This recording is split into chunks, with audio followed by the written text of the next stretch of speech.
Hey there, welcome back to Make a Move, 10 Days to a Badass Life. Today I'm going to be sharing with you about dealing with negative emotions. And for all our awesome talk about taking our lives to the next level, feeling like a badass, I still have to level with you and let you know that you can be doing everything right and you will still experience a ton of negative emotions. This sucks. I wish this wasn't the case. But the good news is our negative emotions can actually serve us if we spend some time with them and investigate them and let them take us somewhere.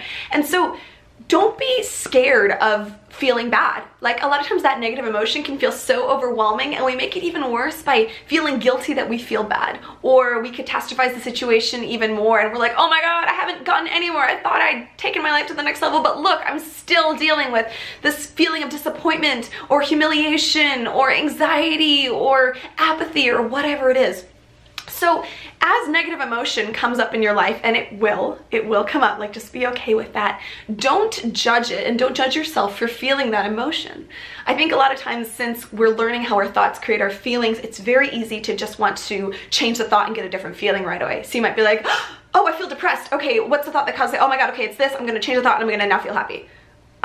Okay, that's not like a super great way to do it. You can change the thought to change your feeling on some things, but if there's a repetitive feeling that keeps coming up in your life, instead of just hitting that easy button and fixing the symptom, let's go deeper. Figure out why that thought keeps surfacing. Figure out what part of you keeps creating that thought to keep creating that feeling. And you want to do this so lovingly and so compassionately. Sit with that feeling. And I know this is like crazy, but if you have that feeling of feeling really sad, like you're just overwhelmed with sadness, like, try not to escape that and numb out by like, oh, I'm gonna go call my friend really quick, or oh, I know I'm gonna eat this really quick.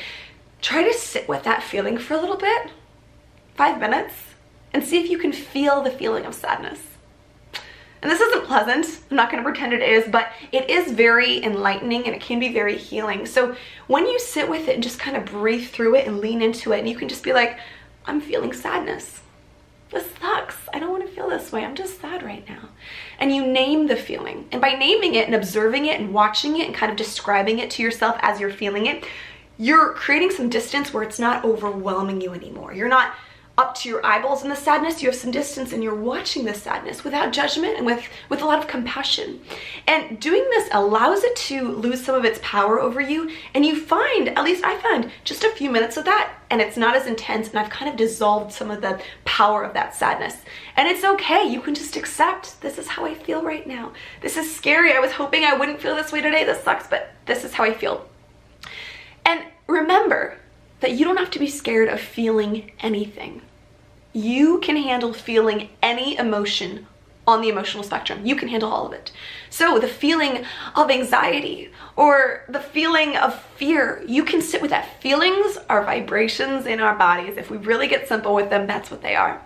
And there's no feeling that you can't face. There's no feeling you can't handle. So what I've been doing is creating a glossary of feelings for myself. I have a document here in Evernote, and every time I get a really big feeling come over me, and I have a moment to give myself, I sit with that and I think, what does this feeling feel like? Where is the vibration in my body? What does this look like? What are some adjectives for this feeling? So I'll read to you a few of them right now.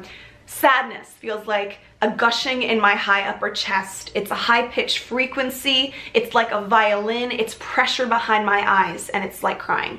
That makes sense, right? The feeling of failure is a heavy weight, like a stone dropping into my stomach. It's a thick fog inside of me.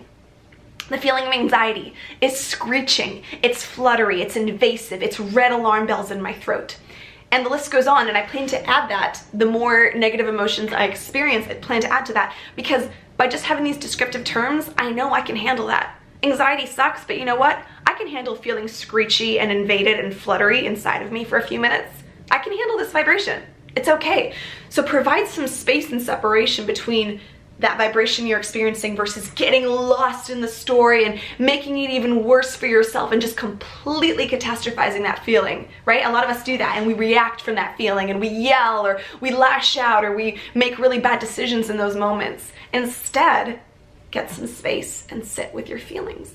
So let's not be scared of feeling negative emotions anymore. Let's remember that we can handle it. We were built to withstand negative emotion, and negative emotion is not the end of the world for us. So I want you to think about the emotions that you're experiencing on a regular basis that you don't want to be experiencing. And I'm guessing something will come up for you today or in the next few days. So I want you, your homework is to catch a negative feeling as it comes, which means you notice it. So you start to feel bad, and instead of going down that rabbit hole and just letting it get worse and worse, you think, wait, here it is. Here's the negative feeling of boredom, whatever, which isn't that negative, I guess, but it's not that great either. Negative feeling of boredom, I caught it. I'm going to sit with this feeling of boredom. Where do I feel bored? Maybe write that down. Start your own glossary of feelings like I did. Create some space between you and that feeling, and compassionately, curiously ask yourself where that feeling is coming from. And just sitting with it for a few minutes instead of responding to it, instead of getting wrapped up in that story, it really does take the power out, and it dissolves it and makes it less intense. And all of a sudden you see that you are the master, and you are a person experiencing boredom. You are not boredom. You are a person experiencing grief. You are not grief. It's very powerful stuff. So that is your homework. Notice a bad feeling today. Please, if you can, go in the bathroom if you're at work. Take 5 minutes if you can to sit with that feeling and just be like, here it is. It feels like a pounding in my skull. I hate this. I want out, but I'm going to sit with it. I'm going to be compassionate on myself. I'm not going to judge myself that I'm feeling this way. Really powerful way to deal with negative emotions. It's okay. We all have them. Don't let anyone tell you that, there's something wrong with you if you have them. But I do want us to be learning how to deal with our negative emotions, and then learning how to create positive emotions when that is healthy for us, when that feels good for us. Thank you so much for watching. I'll see you back here tomorrow.